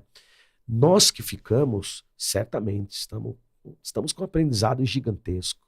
Né? Olhando para pessoas que a gente nem percebia, porque a multidão era maior. Agora são pessoas que se tornaram cabeças importantes e a gente nem sabia de onde elas eram. Né? Então, Deus levantou uma nova geração. Né? Eu vejo muito Moisés, Josué e Caleb, né? Mas Josué, depois Josué vem um tempo de juízes, novos líderes, depois vem Samuel, o último juiz, e Deus vai levantando. São transições mesmo de tempo, né? Então hoje a temporada é de novos líderes, novas pessoas, um novo formato. Então a gente está com o couro mais grosso, sim, sem dúvida alguma. E aquilo que Deus começou, ninguém para. Ninguém para. Você falou uma coisa aí que é fundamental. A igreja é de Jesus. O Bola vai permanecer. Um projeto que começou no coração de Deus, Deus sabe como cuidar.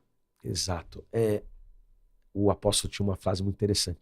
A gente só não pode atrapalhar a obra do Espírito Santo. Isso. Né? Quanto menos a gente atrapalhar, mais ele vai fazer. Então a gente só não quer atrapalhar a obra do Espírito Santo de Deus, né? Talvez seja um tempo onde a gente se preocupe com coisas que na velocidade do crescimento a gente não se preocupou. Né? Por exemplo, a Bíblia diz assim, ó, lá no Éden, crescei e multiplicai, sejam fecundos, dominem sobre todas as espécies, tal. Crescer e multiplicar. Se você inverter, é um problema. Se você multiplicar antes de crescer, antes de você ter estrutura. A gente vê, por exemplo, em jovens, o moleque tem 13 anos, tem 2 metros de altura. Ele tem problemas de formação. Porque ele tem tamanho, mas ele não tem maturidade, um monte de coisa. Um casal que engravida no namoro e a menina está com 14, 15 anos grávida. Ela podia ter filho, tanto que engravidou. Mas ela não tem estrutura para cuidar de uma criança. E atropelou um monte de processos. Atropelou o processo. Então, é possível que a multiplicação fez a gente burlar alguns processos. Né? O que aparentemente estava legal, quando a gente mergulhou profundamente, não estava. Então, quando a árvore balançou, então teve coisa que caiu, porque o processo não estava bom. E eu acho que a gente está com uma equipe muito boa para melhorar os processos, né? Cuidar melhor dos próprios pastores do campo, né? Porque a emoção dos pastores, ela é uma montanha russa, né? Então, às vezes tem um casal lá já com a gota, o copo quase transbordando. Então, a gente precisa cuidar desses pastores, né? A gente não se preocupar com estrutura, mas se preocupar com gente. É um processo importante da gente revisitar. A gente revisitar a doutrina da igreja, deixar isso muito mais claro, né, para essa próxima geração aprender uma doutrina mais sólida. Para todo mundo que passar correndo possa ver a visão, ver né, a a visão. cultura da igreja e a doutrina teológica também. Por quê? Porque a gente vem de uma formação onde muita coisa veio. Agora, vamos mastigar tudo. O que sobrou? O que é o que a gente vai ensinar a partir de agora? Não vamos deixar aquilo que passou, mas o que é para essa estação, sabe? Então, eu acho que tem muita coisa boa para acontecer nessa estação. Isso. Muita. Pessoal, já foi maravilhoso esse nosso bate-papo aqui. E como a gente já sempre teve uma boa impressão da Bola de Neve. Do Bola. É claro que houve esse problema atrás, mas isso não para mim, não manchou o que a gente já ouviu falar e o que a gente ainda vai ouvir. A visão que o apóstolo teve da Bola de Neve, eu não creio que essa Bola de Neve parou de crescer. Parou, não. Eu também creio. Eu creio que ainda vão vir avalanches maiores ainda de ganhar pessoas para o reino, sabe? E você, com certeza, é uma pessoa que faz parte dessa avalanche de alcançar pessoas. E o senhor é uma simpatia de pessoa. Poxa, obrigado. Né? Um papo leve. Eu já tinha vontade de passar lá para conhecer agora. Então, me sinto na obrigação calma, não vamos de... terminar antes de eu deixar esse convite. Né? Eu só queria falar uma coisa. A gente foi bombardeado pela mídia. Mas Deus sempre falou assim, não precisa se defender.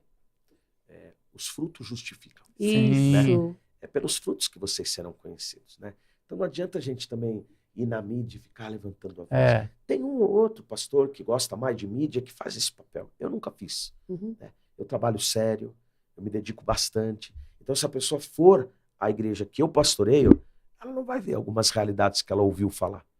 Por quê? Porque, na verdade, dos fatos, não é como a mídia pintou. Então, eu estou muito tranquilo, né? Porque eu não vou prestar conta para a mídia. Eu vou estar diante de Jesus para prestar conta.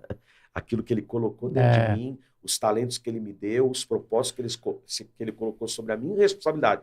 Quando eu chegar diante dele, é isso que eu vou estar conversando.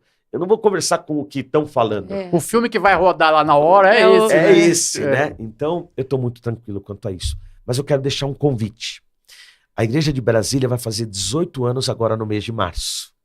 18 anos. E a gente está colocando nosso coração nesse aniversário, por quê? Porque para uma pessoa normal, né, para um cidadão e tal, 18 anos é CNH, é poder dirigir carro, é o pai e a mãe dizer, tá bom, que hora você volta? Mas dá uma certa liberdade. É a maturidade que chega com a viração desse ciclo, né? Então a gente está crendo muito no que Deus vai liberar sobre nós na viração desse ciclo. Então a gente vai se reunir na sexta, dia 21, no sábado, dia 22, em 2 períodos, e no domingo, dia 23 de março, em 2 períodos também. A gente já confirmou o 2 metros, vai estar nos... Você conhece o 2 metros, aquele trapper? Não. Ah, então vocês têm que conhecer. Que legal. Então vão na sexta, que é o dia que ele vai estar. Ele, testemunho incrível, é um jovem que usa a música de uma forma sensacional, centenas de milhares de seguidores nas redes sociais, é muito legal. E ele vai estar com a música dele na sexta-noite. Eu não vou falar todo o line-up para guardar um pouco de surpresa aqui, mas a gente vai ter 3 dias muito especiais. Vocês estão convidados por mim aí, tá bom? Eu estou me sentindo convocado para conhecer. E assim, não vou dar o spoiler para quem está assistindo, porque não vou dar, mas no bastidor vou fazer um novo convite para vocês. Oba! Tá bom? Então, antes de a gente encerrar aqui, eu queria que, nessas câmeras aqui, você deixasse suas considerações finais, dizer como é que as pessoas podem te achar no Instagram, a igreja, o endereço da igreja e telefone da igreja, para que as pessoas que, de repente, as pessoas às vezes nem sabem que tem Bola de Neve aqui em Brasília. Pois é. Como também tem gente no plano que nunca veio a Taguatinga. Pois é. Você vê como é que é Brasília. Você vê que loucura. Olha só, eu quero dizer para você que nós somos uma igreja viva, uma igreja orgânica. A gente crê que a igreja é um organismo vivo e não uma instituição. A gente tenta viver a palavra de Deus. Não queremos ser uma igreja que se reúne apenas aos domingos, mas principalmente que seja uma flecha na segunda-feira, e na terça e na quarta. Queremos cumprir o propósito de Deus para a cidade de Brasília. A cidade de Brasília é muito próspera de igrejas, tem muitos nomes relevantes a nível nacional e internacional. Mas a gente quer, dentro da responsabilidade que nos cabe, corresponder ao propósito de Deus para nós. Então, eu te deixo um convite. Nossos cultos são às quintas, às 20 e aos domingos, às 18 horas. De manhã no domingo, a gente tem a nossa escola.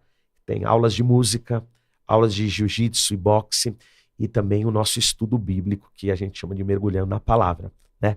Para você conhecer um pouco mais a Bola de Neve de Brasília, é só você seguir a gente lá no nosso Instagram, @BolaDeNeveBSB, tá? O meu Instagram é Jair Ávila JR, de Júnior, Jair Ávila Júnior. E você vai me achar lá também e vai poder conhecer um pouquinho da nossa história, que você conheceu uma boa parte hoje aqui também. Fica o convite, Deus te abençoe, um prazer enorme. Não creio em coincidências, a gente se cruzou, se conheceu e hoje a gente está aqui criando vínculos. No dia do evangélico, né? No dia do evangélico. Não creio em coincidências. Eu agradeço demais vocês pela oportunidade. Foi uma honra te receber aqui, pastor. Como já te disse, o senhor é uma pessoa um papo muito fácil, flui, né? Muito bom. Muito gostoso. Isso, o que eu acho legal de bate-papo no podcast é isso, porque a gente consegue extrair das pessoas, assim, de uma forma natural, e a gente vê a pessoa como ela é mesmo, né? Assim, E a gente é tão edificado num papo como esse. Eu quero deixar meu abraço para você que nos assistiu, quero te pedir, envia esse papo para todo mundo, mas de uma forma especial eu quero deixar o meu abraço para os pastores do Bola de Neve, sim, também. para os membros do Bola de Neve, dizer que vocês têm nosso respeito. A gente ainda vai conhecer, aqui em Brasília já tem um compromisso aqui, a gente vai lá. A gente vai lá. Boa, Né? boa. Muito obrigada, pastor, Obrigado por ter a atendido vocês. ao nosso convite. Que honra, que papo bom. E eu quero te convidar a seguir o nosso canal lumen.podcast no Instagram.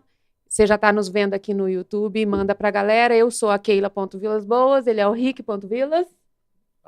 @RickVilas. Então, sempre erra o meu arroba. E toda vez que ela erra, eu erro também. @RickVilas. Um abraço, galera. Você já está aqui seguindo, acompanhando esse bate-papo. Aguarde cortes, compartilha, para um monte de gente que ainda não conhece o Bola de Neve ter acesso através de você. Faça da Bola de Bola Neve de Brasília, ser a uma gente chega avalanche aí. maior ainda, Bora. através de você também. Vamos! E nessas câmeras aqui, a gente encerra o nosso bate-papo de hoje. Muito obrigado pela audiência, compartilha, mais uma vez, aciona o sininho, para toda vez que a gente chegar com coisa lá, você estar ciente e nos acompanhar. Até a próxima e fiquem com Deus. Até logo. Tchau!